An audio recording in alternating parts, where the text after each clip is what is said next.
Halo Najwa, kamu lagi ngapain? Halo, aku lagi nge-review materi hukum internasional yang minggu kemarin. Kamu ingat nggak? Oh, yang tentang hubungan hukum internasional sama hak asasi manusia itu bukan? Iya, bener banget. Nah, kamu tahu nggak sih kayak ada kasus namanya Tehran hostage case. Kamu tahu nggak? Iya ya. Aku tahu tapi aku lupa ingat. Itu gimana sih kronologinya? Nah, pas banget nih. Aku kan lagi nonton berita gitu loh. Aku mau lihat drama. Boleh. Ya.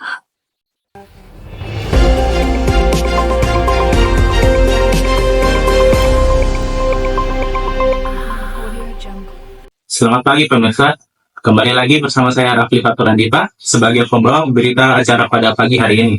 Sejumlah informasi penting dan peristiwa menarik telah kami siapkan untuk Anda semua. Mari kita mulai dengan berita utama pada pagi hari ini. Krisis penyanderaan di Tehran, Iran, sebuah peristiwa bersejarah yang mengguncang hubungan diplomatik internasional menjadi perhatian publik dalam beberapa dekade terakhir. Bermula pada tanggal 4 November tahun 1929 ketika sekelompok mahasiswa Iran menyerbu kedutaan besar Amerika Serikat di Teheran dan menyandera 52 warga negara Amerika termasuk staf diplomatik dan pegawai kedutaan. Krisis ini berlangsung selama 444 hari, menjadikannya salah satu krisis penyanderaan diplomatik terpanjang dalam sejarah modern. Dan berikut ini video cuplikannya.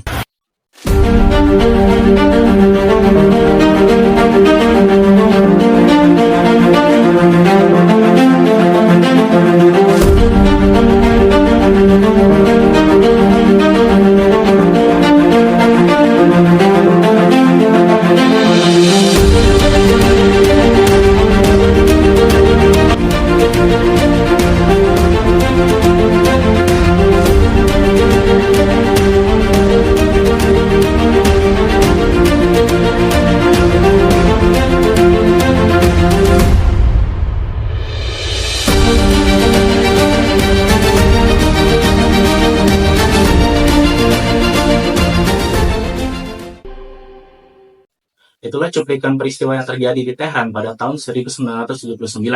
Krisis ini bukan hanya menciptakan ketegangan antara dua negara, tapi juga menjadi simbol memudarnya kepercayaan diplomatik yang berdampak hingga puluhan tahun kemudian.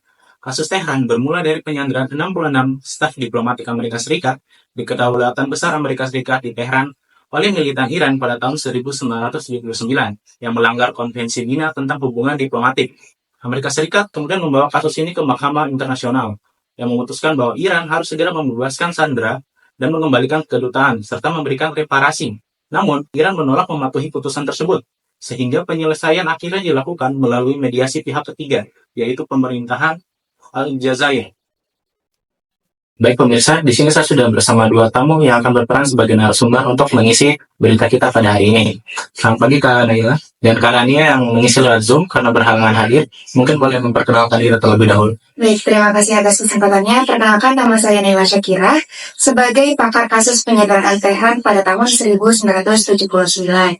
Nah, mungkin bisa dilanjutkan perkenalannya oleh Mbak Rania yang sedang berada di ruang Zoom. Baik. Sekali lagi mohon maaf karena saya baru bisa mengisi lewat Zoom. Perkenalkan sebelumnya, nama saya Rania, saya dosen hukum internasional dari Universitas Haikyu. Terima kasih rekan-rekan sekalian. Kita langsung aja mulai nih ke pertanyaan pertama. Nah, setelah penampilan video terkait penyanderaan Tehran tadi, bagaimana pendapat dari kalian masing-masing? Mungkin dimulai dari Bu Naila lagi. Baik, dari perspektif hak asasi manusia itu sendiri, penyanderaan ini memperlihatkan pelanggaran terhadap hak-hak sandera. Contohnya seperti apa? Contohnya itu seperti hak atas perlakuan manusiawi, kebebasan, dan juga keamanan pribadi. Nah, para sandera ini mengalami perlakuan yang merendahkan martabat, termasuk penutupan mata, pembatasan komunikasi, dan ketidakpastian nasib yang berkepanjangan. Hal ini pun bertentangan dengan prinsip-prinsip universal HAM yang dijamin oleh Deklarasi Universal Hak Asasi Manusia dan Hak Humaniter Internasional. Wah, memang hak asasi manusia itu perlu sekali untuk kita junjung tinggi ya. Iya, betul sekali. Nah, selanjutnya mungkin boleh dari sudut pandang figurannya nih sebagai seorang dosen hukum internasional. Oke, terima kasih atas kesempatannya. Menurut pendapat saya, kasus ini merupakan pelanggaran serius terhadap prinsip-prinsip dasar hukum internasional, khususnya Konvensi Wina tahun 1961 yang menjamin perlindungan dan kekebalan diplomatik. Tindakan sekelompok mahasiswa Iran yang menyerbu dan menyandera diplomat, serta staf kedutaan Amerika Serikat secara terang-terangan melanggar kedutaan negara dan norma internasional yang mengatur perlindungan atas diplomatik. Iran bahkan menolak mematuhi putusan Mahkamah Internasional yang mengutuk tindakan tersebut, sehingga memunculkan masalah dalam penegakan hukum internasional dan perlunya peran Dewan Keamanan PBB untuk memastikan pelaksanaan keputusan tersebut. Terima kasih banyak rekan-rekan atas diskusi yang seru dan insightful-nya. Tapi kalau dilihat-lihat ke sini emang ada hubungannya ya antara hukum internasional dan juga hak asasi manusia. Bener banget Mas Rafli, berdasarkan kasus ini menunjukkan bahwa pelanggaran terhadap hukum internasional, terutama yang menyangkut perlindungan diplomatik, dapat menimbulkan krisis diplomatik berkepanjangan dan ketegangan internasional.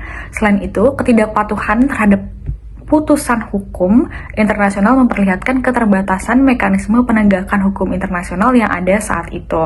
Oleh karena itu, kasus ini menekankan pentingnya penghormatan terhadap norma hukum internasional dan perlindungan hak asasi manusia sebagai fondasi stabilitas dan perdamaian dalam hubungan antar negara.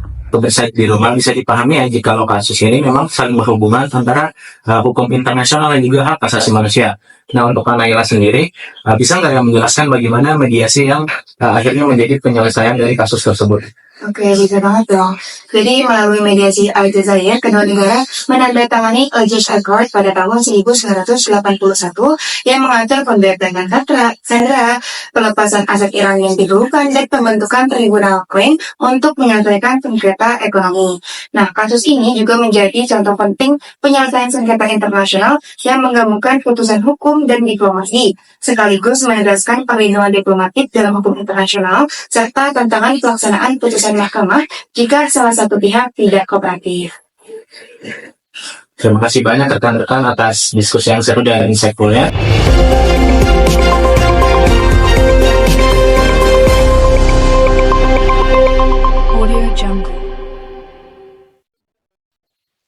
Seru banget ternyata kasusnya ya.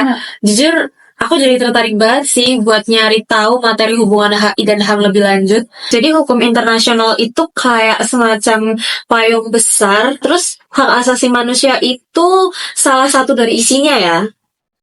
Bener banget, misalnya nih ada aturan-aturan kayak deklarasi universal HAM yang bikin negara-negara tuh wajib buat ngejaga hak-hak warga negara mereka. Nah, kalau misalnya ada pelanggaran, hak itu jadi punya cara buat negatif supaya hak itu tetap dihormati.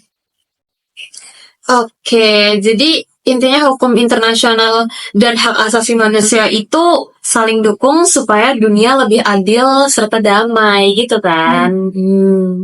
Nah, iya banget tuh kalau misalnya nggak ada penghormatan sama HAM, hubungan antar negara tuh bisa kacau dan juga banyak masalah. Nah, makanya dua-duanya itu penting banget buat stabilitas dunia.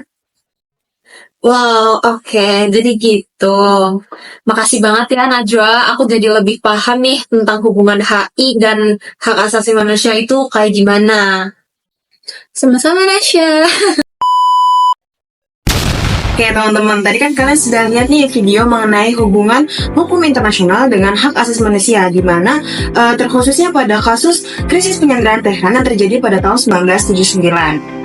Kasus ini merupakan pelanggaran serius terhadap hukum internasional dan juga hak asasi manusia.